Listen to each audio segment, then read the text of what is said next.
ഇന്ന് രാവിലെ മുതൽ 2-3 ആശങ്കകൾ മനസ്സിനെ ഇങ്ങനെ വേട്ടയാടിക്കൊണ്ടിരിക്കുകയായിരുന്നു. ഉച്ചവരെ ഒരാശങ്കയും പിന്നൊരാശങ്കയും. എന്തായാലും അത് രണ്ടും ഒന്ന് പെയ്തൊഴിഞ്ഞ ഒരു ശാന്തത ഇപ്പോഴുണ്ട്. നമ്മൾ സാറിന് പറയാറില്ലേ, ഇടിവെട്ടിയവൻ്റെ തലയിൽ പാമ്പ് കടിച്ചു എന്നൊക്കെ പറയുന്നൊരു പ്രതീതിയാണ് ഉച്ച കഴിഞ്ഞൊരു വാർത്ത കണ്ടപ്പോൾ തോന്നിയത്. രാവിലെ പിന്നെ ഇടിവെട്ടിയവൻ്റെ തലയിൽ വെള്ളിടി വെട്ടി എന്ന ചിന്തയും വന്നു.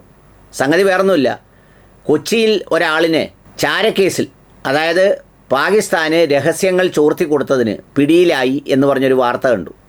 ആ വാർത്ത തലക്കെട്ട് വായിച്ച് പിന്നീട് കുറച്ച് നേരത്തേക്ക് നെറ്റ് കിട്ടാതെ വന്നപ്പോൾ ഞാൻ വിചാരിച്ചു വല്ല അസറപ്പിനെയും അന്തർമാൻകുഞ്ഞിനെയാണ് പിടിച്ചതെങ്കിൽ സംഗതി ഒത്തു. ഇന്ന് നമ്മുടെ മോഡിജി കൊച്ചിയിൽ വരുന്നുണ്ട്. വേണമെങ്കിൽ അത് മോഡിജിയെ വധിക്കാനുള്ള പ്ലാനായും പിന്നെ പാകിസ്ഥാൻ ചാരന്മാരിവിടെ ഇറങ്ങിയെന്നും പിന്നെ വേണമെങ്കിൽ കേരളത്തിലെ പാർലമെൻറ്റ് അസംബ്ലി ഇലക്ഷൻ മുഴുവൻ നിയന്ത്രിക്കുന്നത് പാകിസ്ഥാൻകാരാണെന്നും ആ പാകിസ്ഥാൻകാരിലേക്ക് ജമാഅത്ത് ഇസ്ലാമിയെ കൂടി ചേർത്ത് വെച്ചാൽ പിന്നെ 2 പാർട്ടികളും കൂടി ഒന്നാകുന്നൊരു സ്ഥിതിയും ഒക്കെ വരുമെന്നാണ് ഞാൻ പ്രതീക്ഷിച്ചത്. പക്ഷേ ഏതായാലും അസ്രഫിനെയും അന്തർമാൻകുഞ്ഞിനെയും ഒന്നുമല്ല പിടിച്ചത്, എന്തോ ആദർശകുമാറിനെയോ ആകാശ് കുമാറിനെയോ എങ്ങാണ്ടാണ് അറസ്റ്റ് ചെയ്തത്.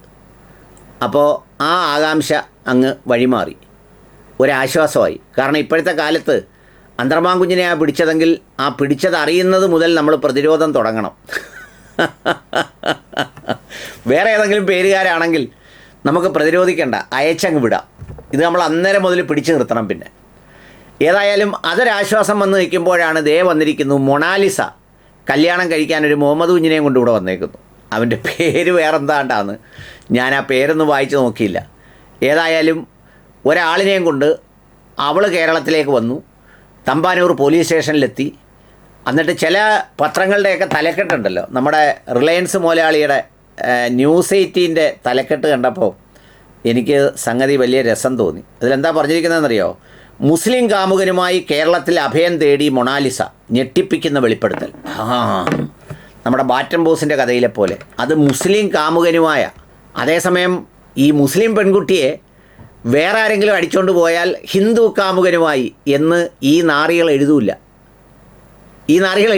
അങ്ങനെ ഒരു വാർത്ത നിങ്ങൾക്ക് കാണാനും പറ്റില്ല.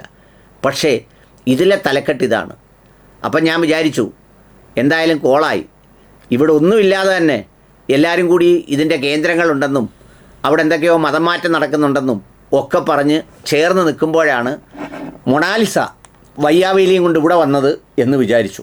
അതിനും ഇപ്പോൾ ഒരാശ്വാസമായി. സംഗതി എന്താണെന്നറിയാവോ? സാരിയിൽ അണിഞ്ഞൊരുങ്ങി മൊണാലിസ അരുമാനൂർ നൈനാർ ക്ഷേത്രത്തിൽ വിവാഹം. അരുമാനൂർ നൈനാർ ക്ഷേത്രത്തിൽ വെച്ചാണ് കല്യാണം നടത്തിയത്. അതുകൊണ്ട് പാളയംപള്ളിയിൽ ഇമാമിൻ രക്ഷപ്പെട്ട് ആ വഴിക്ക് അതങ്ങ് ഒഴിഞ്ഞുപോയി. ഇനി എന്തോ ആയാലും ഒന്നുമില്ല. ഏതായാലും അവന് ഒരു വലിയ സല്യൂട്ട് ചെയ്യണം. കാരണം എന്താ അറിയാമോ? ആ പഹയൻ അങ്ങനെ ആ വഴിക്ക് അങ്ങ് പിടിച്ചുകൊണ്ട് പോയതിൽ. കാരണം ഇല്ലെങ്കിൽ കിടന്നു പൊറുക്കാനൊക്കത്തില്ല. കുംഭമേളയിൽ പങ്കെടുത്ത പെണ്ണിനെ പോലും മതം മാറ്റിയവർ ഇവിടെ ഉണ്ട് എന്ന് പറഞ്ഞിട്ട് കേരള എന്തായാലും പറയണേന്നറിയത്തില്ല, സ്റ്റോറി എന്നൊക്കെ പറഞ്ഞ് കഥയുണ്ടാക്കി പ്രചരിപ്പിക്കും. ഇനി പാളയംപള്ളിയിൽ ഇമാമാണ് നിക്കാഹ് ചെയ്ത് കൊടുത്തതെങ്കിൽ അത് ജമാഅത്ത് ഇസ്ലാമിയുടെ കെയർ ഓഫിൽ വരികയും ചെയ്യും. അങ്ങനെ സംഗതി ഒരൊറ്റ വെടിക്ക്, അവൻ്റെ ഒരൊറ്റ പണിക്ക് എത്ര പേര് രക്ഷപ്പെട്ടെന്നറിയാവോ? ഒന്ന്, കേരളത്തിലെയും ഇന്ത്യയിലെയും മുസ്ലിം സമൂഹം രക്ഷപ്പെട്ടു, ജമാഅത്ത് ഇസ്ലാമി രക്ഷപ്പെട്ടു, UDF രക്ഷപ്പെട്ടു, മുസ്ലിം ലീഗ് രക്ഷപ്പെട്ടു, അങ്ങനെ എല്ലാവരും രക്ഷപ്പെട്ടു. ചുരുക്കത്തിൽ അങ്ങനെ 2 ആശങ്കകളും മാറി. മൊണാലിസ മോളെ, അവനെ അങ്ങനെ തന്നെ പിടിച്ചോണം. അവനെ ഒരു തങ്കപ്പൻ കുമാറാക്കി നീ കൊണ്ടു കടന്നോണം. ഇനി അവൻ അമ്പലത്തിൽ വെച്ച് കല്യാണം കഴിഞ്ഞിട്ട് അവൻ വലച്ചേച്ച് പോയാൽ അത് മുസ്ലിങ്ങളുടെ അക്കൗണ്ടിൽ കൊണ്ടുവരരുത്. ഇവനെയൊക്കെ എവിടുന്ന് പിടിച്ചോണ്ട് വരുന്നോ ആവോ, കഷ്ടം.